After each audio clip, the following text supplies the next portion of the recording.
and Civil Institute for Environmental Medicine in Toronto. Scientists here have developed sophisticated equipment capable of measuring the body's response to experiments simulating every type of climate in the world. Statistically, most hypothermic fatalities occur in a temperature range from -6 to +6 degrees Celsius, because it's at that temperature range that we most commonly encounter wind, cold and wet, a lethal combination. Now, hikers today have a good understanding of hypothermia, but many still get into trouble because it's very easy to underestimate just how quickly things can get out of hand. To show you that, I'm going to put Danny, my guinea pig here, into a cold chamber where we can simulate those exact conditions. Good luck. Okay, Danny, we'll do an initial test, 15 seconds duration, and I'm going to ask you to open and close your hands as fast as possible during that period of time. Okay? At the signal, 3, 2, 1, start.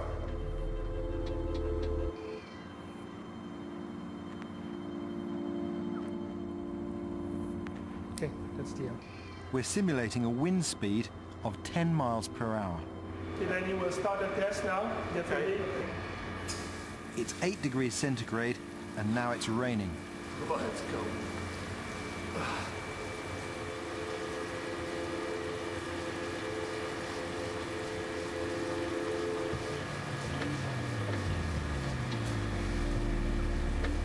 What we are trying to simulate here is a worst case scenario and precipitate the reactions to cold. Because when you're in the field, you may develop hypothermia in several hours. Of course, we don't want to impose that kind of pain on our subjects. So that's the reason they are in shorts and t-shirts. But the reactions, physiological reactions, will be the same, except that they will be more condensed, more short in time. If you have clothing that cannot maintain its insulation because it's getting wet or because the wind goes through, you will see the same kind of reaction as Danny is showing now. When you get cold, your body's response is to shiver, which raises your core temperature. However, after just half an hour in these conditions, shivering isn't enough. Danny's core temperature is dropping and is beginning to show signs of hypothermia. You lose interest in what you're doing, you lose coordination in your speech, and then it will become worse and worse as you progress into the hypothermia. At first you're going to shiver down to about 32. At that temperature, shivering intensity will decrease and will eventually stop when you reach about 30. Then it becomes dangerous. You will be in and out of being conscious. Eventually you'll lose consciousness completely. After an hour and a half in the chamber, Danny's really beginning to suffer. Since water conducts heat 27 times faster than air, I think the greatest threat in the wilderness is being wet. So if you want to get prepared, I think you have to find proper rain gear. We've been monitoring Danny's condition very carefully. His core temperature is now down to 35, so for safety we're going to stop the experiment. Before we started, we asked him to open and close his hand as many times as he could in 15 seconds, and he could do that 51 times. I'm going to test that ability now. Danny, can you open and close your hand for me? Okay, 3, 2, 1.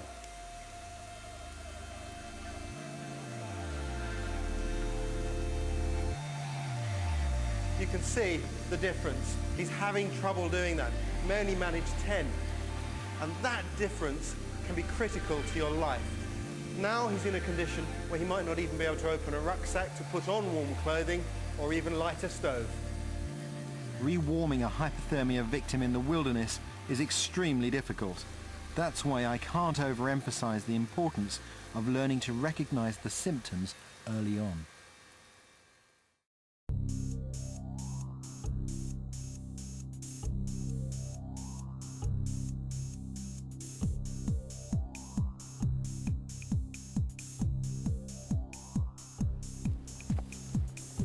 The hypothermia experiment is a powerful demonstration of what can go wrong if you're not equipped with the right clothes, shelter, means to light a fire and food.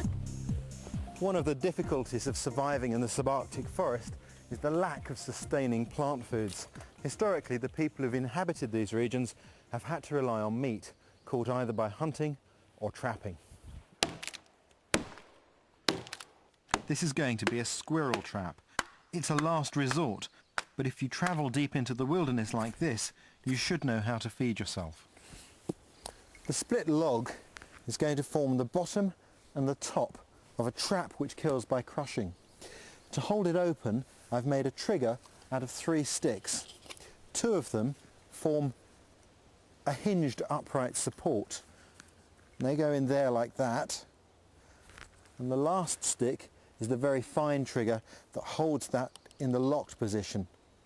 And it's on there that I put the bait. At this time of year, red squirrels are drying mushrooms in the branches of trees prior to storing them for the winter. So I've taken one of their mushrooms and put it on the trigger of the trap. I've also put the trap itself up in the branches of the trees because red squirrels don't like to spend much time on the ground. When the squirrel comes along to move that mushroom, he'll dislodge the trigger stick and crunch. There's your meal. There are lots of wild fungi to be found in the forest at the moment. They can be really useful, improving the flavour of other wild foods. But if you eat a poisonous one, you give yourself 0 chances of survival. So if you're going to play with these, make sure you get proper training.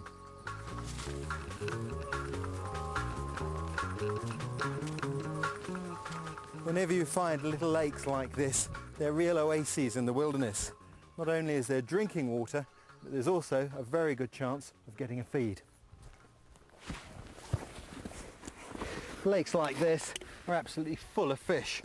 A very good way of catching them is by hobo fishing. What you do is take an old tin can, wrap some line around it, and on the end attach a lure. Then you throw that out and the tin acts as a reel.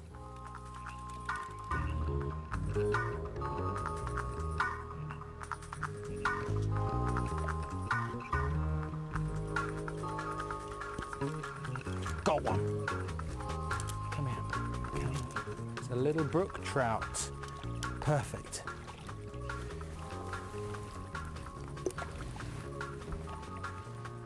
Down and put the line. There we go. Perfect. A little brook trout. Now he may not be very big, but that's as big as they get in this pond. You get a few of those and you've got a very good meal. That's survival fishing. Fantastic. This is Alpine sweet vetch. It's one of the plants that the bears are digging up at the moment as they strive to put on fat for the winter. It's also a food that we can use.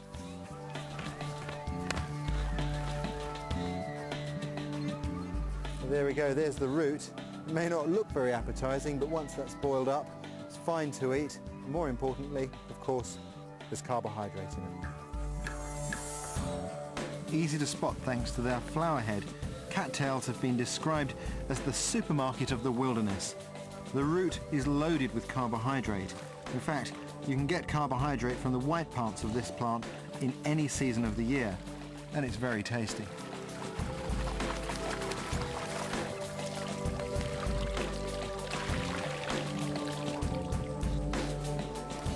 Old man's beard lichen festoons the trees in the Rockies, and it's a very dependable material for instantly starting a fire. These survival firelighters, which create showers of sparks, are one of the most versatile pieces of equipment you can carry in this environment.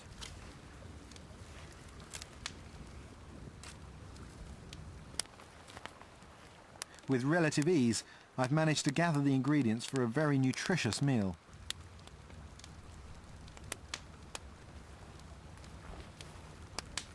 The fish give me protein and can be cooked whole.